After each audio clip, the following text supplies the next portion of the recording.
सो ये है part number 1 of beyond good and evil. Friedrich Nietzsche की सबसे ज़्यादा फेमस किताब बियॉन्ड गुड एंड ईवल की डिस्कशन आज हम शुरू करने जा रहे हैं। सो मैं ये नहीं कह रहा हूँ कि भाई जो मेरी इंटरप्रिटेशन है वो पूरी तरीके से सही होगी, पर मैंने अब पूरी कोशिश करी है। सो चलो बस यही डिस्क्लेमर देना था। और जो ऑडियो और विजुअल्स हैं उनका हो सकता है तालमेल ना बैठे, तो ज़्यादा टेंशन मत लेना, ठीक है। चलो बस यही देना था डिस्क्लेमर और शुरू करते हैं अपनी वीडियो। सो फ्रेडरिक नीचे प्रीफेस के अंदर सबसे पहले शुरुआत ही करते हैं किस चीज़ से, ट्रूथ को लेकर के। जैसे जो सारे रिलीजन्स थे दुनिया के, मतलब हिंदुइज्म को हटा के, वो कहते थे कि भाई ट्रूथ क्या है, एक ही है। मुस्लिम्स को ले लो, क्रिश्चियनिटी को ले लो, सब ने यही बोला कि भाई सच्चाई एक है, और उसके लिए सब कटते रहे, भिड़ते रहे। फिर फ्रेडरिक नीचे आते हैं। फ्रेडरिक नीचे कहते हैं कि भाई देखो, हो सकता है जो सत्य जिसे तुम कह रहे हो, जिसे तुम ट्रूथ कह रहे हो, वो उसने कभी अपने आप को ढूंढने के लिए बनाया ही ना हो। मे बी ट्रूथ कोई ऐसी चीज़ ही ना हो जिसे तुम जाके पेड़ से जाके तोड़ सको और ये लो मिल गया मुझे सत्य। जैसे कोई सेब हो, जैसे कोई फल हो जिसे तुम जाके पेड़ से तोड़ लेते हो और वो तुम्हें मिल जाता है। हो सकता है जो ट्रूथ है वो उस तरीके के फल की तरह हो ही ना। May be truth is all about debate and discussions, कि जो हम आपस में जो बातचीत करते हैं और उसी बातचीत के थ्रू एक कंक्लूजन में पहुंचते हैं। May be that is the truth, है ना। और फिर जब उस ट्रूथ पे पहुंचते हैं, मे बी हम उसके अंदर दोबारा डिबेट डिस्कशंस करते हुए आगे बढ़ते जाते हैं, और ये प्रोसेस ही में भी ट्रूथ हो। ट्रूथ कभी बना ही ना हो ढूंढने के लिए, ये कहते हैं फ्रेडरिक नीचे प्रीफेस के अंदर। सुनना जरा क्या कहते हैं। Supposing that truth is a woman, what then? Is there not grounds for suspecting that all philosophers so far as they have been dogmatists have failed to understand women, that the terrible seriousness and clumsy importunity with which they have usually paid their address to truth have been unskilled, unseemly method for winning a woman. Certainly she was never allowed herself to be won, and at present every kind of dogmatist stand with sad and discovered model. Friedrich Nietzsche truth को women से compare करते हैं। वो कहते हैं कि अगर truth women है तो मे भी जो पहले के जितने भी फिलोसफर्स थे शायद उन्हें पता ही ना हो कि वुमेन को इम्प्रेस कैसे करें, और शायद जो उन्होंने आज तक जितनी भी बातें कही वो सारी बातें गलत भी हो सकती हैं, और वो अपनी बातें केवल दूसरों पर थोप रहे थे। जैसे कि एग्जांपल लेते हैं सदगुरु का। सदगुरु अपनी वीडियोस में कहते हैं कि जो पानी का गिलास होता है उसके अंदर पानी वो फ्रीक्वेंसीज कैरी करता है। अगर हम बुरा सोच रहे हैं तो पानी के अंदर कुछ बुरी फ्रीक्वेंसीज कैप्चर हो जाती हैं। सो उनके सामने हज़ारों की जनता बैठी रहती है, पर उनमें से कोई एक सवाल नहीं पूछता, क्योंकि सदगुरु इस तरीके से बोलते हैं, इस टोन में बोलते हैं, इतने कॉन्फिडेंस से बोलते हैं, और वो ऐसा टॉपिक पिक करते हैं कि लोगों को उस टॉपिक के बारे में मालूम ही ना हो, और लोग थोड़े कंफ्यूज हो जाते हैं। कंफ्यूज भी नहीं कह सकते, हम कह सकते हैं कि वो बस मान लेते हैं। नीचे इसी बात पर कहते हैं, perhaps some play upon words, a deception on the part of grammar, और an audacious generalisation of very restricted very personal very all too human facts. एक चीज़ समझना, हमारे अंदर कुछ तो है जो सच्चाई जानना चाहता है। अगर तुमसे कोई झूठ बोले और फिर बाद में जब तुम्हें सच्चाई पता चलती है तो तुम्हें गुस्सा क्यों आता है? और केवल तुम्हें ही नहीं, अगर तुम एक छोटे से बच्चे से भी झूठ बोलो और जब वो बड़ा हो जाए और उसे जब सच्चाई मालूम हो तो उसे भी गुस्सा आता है। और बूढ़ों को भी सच्चाई जाननी होती है, वरना उन्हें भी गुस्सा आता है। क्यों? झूठ क्यों नहीं? क्योंकि हमारे अंदर एक चाह है सच्चाई जानने की। तुमने ये लाइन बहुत बार साइंटिस्टों के बीच में सुनी होगी कि मैं साइंस के लिए कुछ भी कर सकता हूँ, साइंस के लिए कुछ भी। क्यों? साइंस के लिए क्यों कुछ भी? क्योंकि उन लोगों को लगता है कि साइंस शायद हमें सत्य तक, सच्चाई तक लेके जाएगा, और इंसान सच्चाई के लिए कुछ भी करने को तैयार हो जाता है। नीचे इसी सत्य जानने की चाह को विल टू ट्रूथ कहते हैं। ये जो विल टू ट्रूथ है, इसने हमारे मन के अंदर बहुत सारे सवाल खड़े करे, और जितने भी हमारे फिलोसफर्स थे, यानी जो वेस्टर्न फिलोसफर्स, ये इन सवालों के जवाब ढूंढने निकले। और इन सवालों के जवाब ढूंढने में उन्होंने क्या किया? उन्होंने जो अपने बिलीव्स थे, अपने डॉगमास थे, वो दूसरों पे थोपने की कोशिश करी। जैसे प्लेटो कि जो स्पिरिट की थ्योरी थी कि हमारे अंदर एक आत्मा होती है, अगर हम मर भी जाएं फिर भी वो स्पिरिट जिंदा रहती है और वो अपने लिए सोच सकती है, घूम सकती है, जो भी।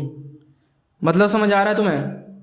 सो यहाँ पे फ्रेडरिक नीचे कहते हैं कि इतनी सारी थ्योरीज होने के बावजूद हमें ऐसा लगता है कि हम सत्य के आस पास भी नहीं हैं, और हमें ऐसा लगता है कि हम जितना डिस्कवर करते जा रहे हैं उतना ही हमें पता चल रहा है कि हमें कितना और नहीं मालूम।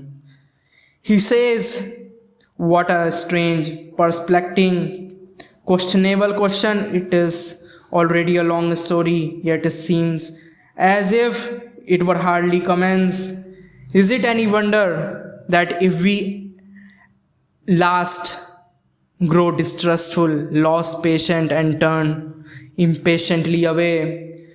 कि अंत में भाई ये होता है कि तुम सच्चाई तो नहीं जान पाते, और फिर क्या होता है, तुम सत्य से दूर चले जाते हो, और फिर तुम जाके इन डॉगमास को अडॉप्ट कर लेते हो, और जितना तुम डॉगमेटिस्ट बनते हो उतना ही तुम ट्रुथ से दूर हो जाते हो। आगे फ्रेडरिक नीचे उनसे जितने भी पहले के फिलोसफर्स थे उन्हें लेके एक सवाल पूछते हैं।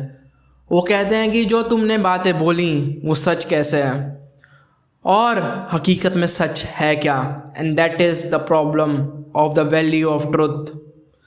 सो एक चीज़ समझना कि हम जैसे जैसे इस किताब में आगे बढ़ेंगे वैसे वैसे सारी बातें जो हैं धीरे धीरे करके क्लियर होती चली जाएंगी।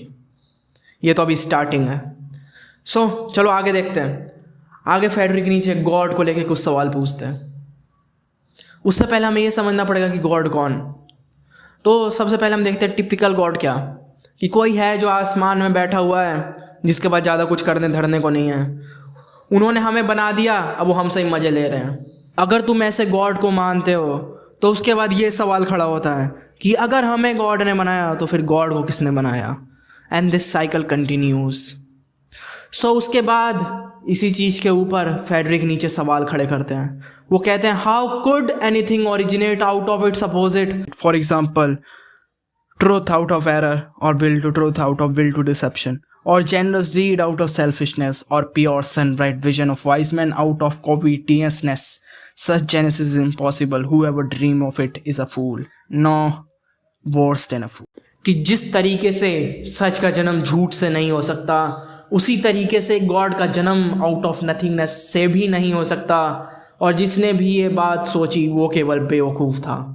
और जो लोग ये कहते हैं कि गॉड के अंदर सारे अच्छे गुण भरे हुए हैं और गॉड का जन्म इस धरती से नहीं हो सकता क्योंकि ये धरती तो लालची और धोखेबाजों से भरी हुई है, गॉड तो थिंग इन इटसेल्फ है, वो केवल बेवकूफ़ लोग हैं।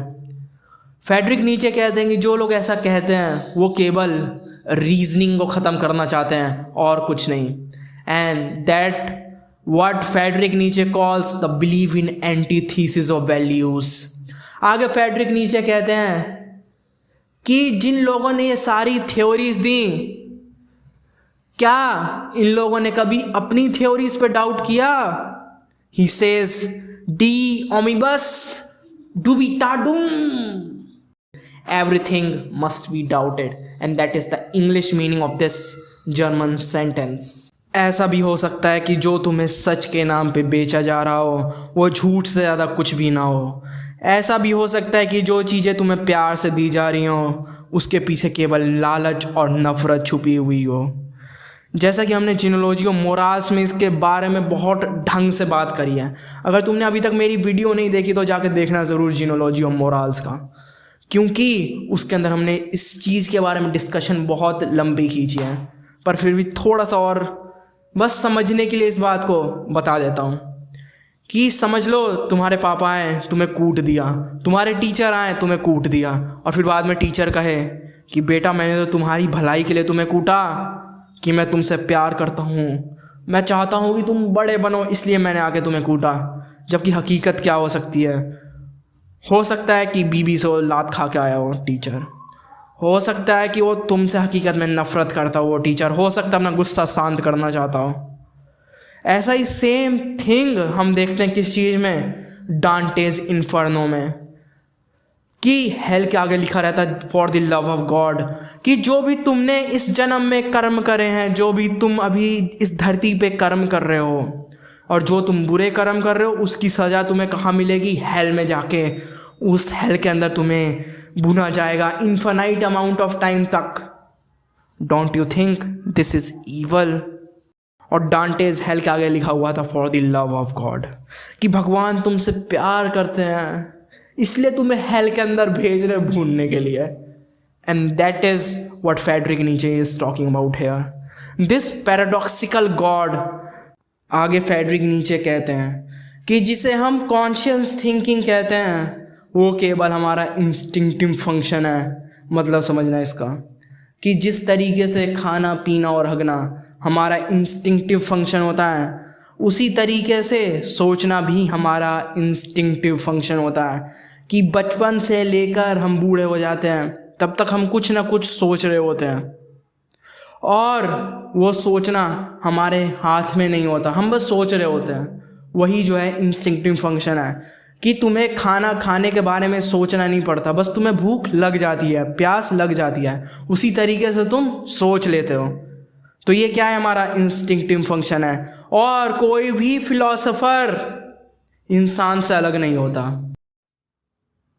और ये जो हमारी सोच है ये हमेशा एक सर्टेन डायरेक्शन में जाती है। मतलब समझना इसका, कि तुम सबको लगता होगा कि जितने भी फिलॉसफर्स हो गए ये सबसे पहले सच्चाई की तरफ बढ़ने की कोशिश करते हैं, उसके बाद वो आर्गुमेंट्स उससे रिलेटेड डेवलप करते हैं। सबसे पहले वो आर्गुमेंट्स डेवलप करते हैं, उसके बाद वो कंक्लूजन में पहुंचते हैं। पर फ्रेडरिक नीचे कहते हैं ऐसा कुछ नहीं है। फ्रेडरिक नीचे कहते हैं कि ये जो फिलॉसफर्स हैं, ये जो आम इंसान है, ये सबसे पहले कंक्लूजन में पहुंचता है, उसके बाद उसके पीछे के आर्गुमेंट्स डेवलप करता है। सबसे पहले उसके बायसनेस होते हैं, उसके बाद उस बायसनेस के पीछे के आर्गुमेंट्स होते हैं। मतलब समझना इसका, कि जो इंसान समझ लो नॉन वेज खाता है, वो नॉन वेज पहले खाता है, उसके बाद पीछे के आर्गुमेंट्स बाद में डेवलप करता है। श्वेताब गैंगवार गाली पहले बकता है, उसके बाद उसके पीछे के आर्गुमेंट्स डेवलप करता है। जो लोग गाली नहीं बकते वो गाली नहीं बकते पहले, उसके बाद उसके पीछे के आर्गुमेंट्स डेवलप करते हैं। इसी तरीके से ये जो हमारी सोच है ये कुछ बचाने की कोशिश करती है, हमारे बिलीव्स को, हमारे बायसनेस को, हम जो एक्शंस लेते हैं उन्हें बचाने की कोशिश करती है हमारी सोच। ये जो है ये भले ही कॉन्शियसली हो रहा हो या अनकॉन्शियसली हो रहा हो, ये सेम थिंग फिलोसफर्स के साथ भी होती है। उनके जो बायसनेस होते हैं, किसी फिलोसफर को पैसा चाहिए, किसी फिलोसफर को पावर चाहिए, तो वो भले ही इस बात को लेकर कॉन्शियस ना हो, पर वो उसका जो इंस्टिंक्टिव फंक्शन है वो उसे उसी डायरेक्शन में सोचने पे मजबूर करेगा। आगे फ्रेडरिक नीचे कहते हैं कि जितने भी हमारे फॉल्स ओपिनियन हैं वो अपने आप को बनाए रखना चाहते हैं, कि ये जितने भी हमारे ओपिनियन हैं ये सब life furthering, life preserving, species preserving है, इसलिए हम इसे छोड़ना नहीं चाहते हैं। कि जैसे तुम देखते हो इंसानों ने आज तक जितनी डेवलपमेंट करी है वो केवल एक एनिमलिस्टिक अर्ज को बचाने के लिए करी है। कि तुम देखते हो कि इंसानों ने गर्मी के अंदर ठंडा रहने के लिए एसी ढूंढा, और कुत्ते भी क्या करते हैं, गड्ढा खोद देते हैं, वहाँ पे जाके बैठ जाते हैं, क्योंकि गड्ढे की जो अंदर की मिट्टी होती है वो ठंडी होती है। एल्बर्ट आइंस्टाइन ने जब E=mc² जब दुनिया को बताया तो दुनिया ने उसका क्या किया, अपनी विल टू डोमिनेट दिखाते हुए कि हमें ताकतवर बनना है, एक एनिमलिस्टिक अर्ज, उससे न्यूक्लियर बम बना दिया। एल्बर्ट आइंस्टाइन ने भी एक बात बोली थी कि मैं कभी ये फार्मूला दुनिया को बताता ही नहीं अगर मुझे पता होता कि इस फार्मूले का इस्तेमाल न्यूक्लियर बम को बनाने में होगा। ज़िंदगी को मीनिंगफुल बनाने के लिए इंसानों ने हेवन और हेल का निर्माण किया, जिसका रियलिटी से कोई लेना देना नहीं है। फ्रेडरिक नीचे अपनी किताब जीनोलॉजी ऑफ मोरल्स में एक बात कहते हैं कि humans can bear suffering, what they can't bear is senselessness is suffering. कि समझ लो एक इंडियन सोल्जर को पाकिस्तानियों ने पकड़ लिया और वो कह रहे हैं कि सिगरेट उगल हमारा, मतलब तो अपनी कंट्री का, और वो नहीं उगल रहा। क्यों? और क्योंकि उसके पीछे एक कंट्री खड़ी है, इंडिया। अगर वो सीक्रेट बता देगा इंडिया तबाह हो जाएगी, भले उस सोल्जर को कितना भी टॉर्चर किया जाए। उसकी सफरिंग में उस समय मीनिंग है, उसकी सफरिंग में वो अपने देश को बचा रहा है, इसलिए वो नहीं बोलेगा। अगर पता चले कि भाई देश ही उड़ चुका है तो फिर वो सीक्रेट बता भी दे या ना बताए, फ़र्क क्या पड़ता है, तो वो सीक्रेट बता ही देगा, क्योंकि अब उसकी सफरिंग में मीनिंग नहीं है, यही होता है। और हमने इसके बारे में जीनोलॉजी और मोरल्स के अंदर डीप में बात करी है, तो तुमने अभी तक वीडियो नहीं देखी तो जाके देखना ज़रूर। आगे फ्रेडरिक नीचे स्टोइक्स की थोड़ी बेइज्जती करते हैं। स्टोइसिज्म में काफ़ी एक फेमस लाइन है, स्टोइक्स कहते हैं they live according to nature. So Friedrich Nietzsche कहते हैं कि अबे ओए सुनो, तुम्हें पता भी है कि तुम क्या बोल रहे हो कि you live according to nature. Nietzsche says nature that is boundlessly extravagant, boundlessly indifferent, without purpose or consideration, without pity or justice, at one fruitful and barren and certain। ज़रा सोचो नेचर के अनुसार रहना कैसा होता होगा। Nature that is without purpose, कि nature का कोई पर्पस ही नहीं है, नेचर के अंदर कोई जस्टिस ही नहीं है, और तुम कहते हो स्टोइक्स कि तुम नेचर की तरह रहोगे। क्या बेवकूफ़ लोग हो तुम सब। That's what Friedrich Nietzsche is saying। आगे फ्रेडरिक नीचे कहते हैं as soon as a philosophy begins to believe in itself, it always creates the world in its own image, it cannot do otherwise। Philosophy is this tyrannical impulse itself, the most spiritual will to power, the will to creating the world, the will to the causa premia। कि एक बार इंसान एक philosophy में believe करने लग जाता है तो उसी फिलॉसफी के अंदर अंदर वो एक दुनिया बना लेता है, और उसी दुनिया के अनुसार वो दुनिया को देखना शुरू करता है। कि जैसे एक सवाल है कि what is this nature of reality, कि जो तुम्हारे सामने है, कि समझ लो तुम पहाड़ को देख रहे हो, पर क्या तुम हकीकत में पहाड़ को देख रहे हो। तो बहुत सारे फिलोसफर्स ये कहेंगे कि जो तुम पहाड़ को देख रहे हो हकीकत में जो तुम्हारी आंखें परसीव कर रही हैं और जो तुम्हारा दिमाग इमेज बना रहा है वो तुम देख रहे हो, हकीकत में तुम पहाड़ को नहीं देख रहे। That's what Friedrich Nietzsche is trying to से here, creating the world in its own image. कि तुम अपने विश्वास के अनुसार अपनी एक अलग दुनिया बना लेते हो, कि जिस तरीके से मुस्लिम इस दुनिया को परसीव करेगा उस तरीके से हिंदू नहीं करेगा, जिस तरीके से हिंदू करेगा उस तरीके से क्रिश्चियन नहीं करेगा, जिस तरीके से क्रिश्चियन करेगा मे बी उस तरीके से जैन ना करे। कि जो तुम्हारा बिलीव है उस बिलीव के अनुसार तुम्हारा परसेप्शन भी बन जाता है। फ्रेडरिक नीचे सेक्शन 10 में के बाद बोलते हैं, वो कहते हैं he who hears only will to truth in the background and nothing else cannot certainly boast of the sharpest ear। In rare and isolated cases it may have really happened that such will to truth, a certain extravagant and adventurous pluck, a metaphysician ambition or forlorn hope has participated therein। मतलब समझना इसका, Frederick Nietzsche कहते हैं कि अगर तुम्हें ऐसा लगता है कि जितनी भी इस दुनिया में फ़िलॉसफी एग्जिस्ट करती है वो केवल सत्य की तलाश में हुई थी तो तुम सब गलत हो सकता है कि शायद एक दो फिलोसफर्स ऐसे हो गए हो जिन्होंने अपनी फ़िलॉसफी इस तरीके से रची हो कि वो सत्य की तरफ आगे बढ़ पाए, पर majority of them were seeking power. ऐसा ही कुछ हम आर्थर शोपेनहावर की फ़िलॉसफी में भी देखते हैं। वो कहते हैं कि जब मैं छोटा बच्चा था, यानी जब जवान था, तब मुझे ऐसा लगता था कि जब मैं फ़िलॉसफी पढ़ रहा हूँ तो मैं सत्य जान रहा हूँ, तब मैं हकीकत जान रहा हूँ दुनिया की। पर आज जब मैं बूढ़ा हो चुका हूँ तब मुझे पता चला कि उसमें से अधिकतर केवल बकवास था और कुछ नहीं। और यही फ्रेडरिक नीचे भी यहाँ कहने की कोशिश कर रहे हैं कि इसमें से अधिकतर लोग सत्य की तरफ आगे बढ़ना ही नहीं चाहते थे, वो जानना ही नहीं चाहते थे सच क्या है, वो केवल अपनी पावर बचाना चाहते थे या पावर चाहते थे।